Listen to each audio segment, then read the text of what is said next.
So guys, we're finally on the last level, silent mode. So guys, we are going to teach you we are going to give you an example of silent mode. Only 3 or any more.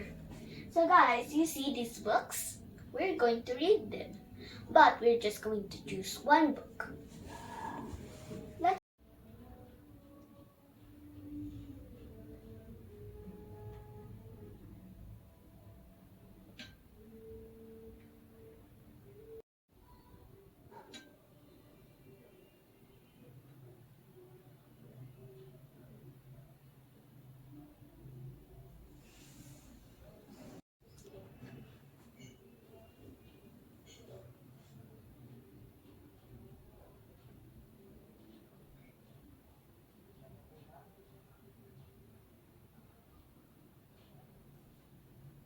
Guys, thank you for watching my video. Also, we have a bonus in the video. If you see if you see a butterfly, that means you have good eyesight. You always take care of yourself and you're responsible of yourself.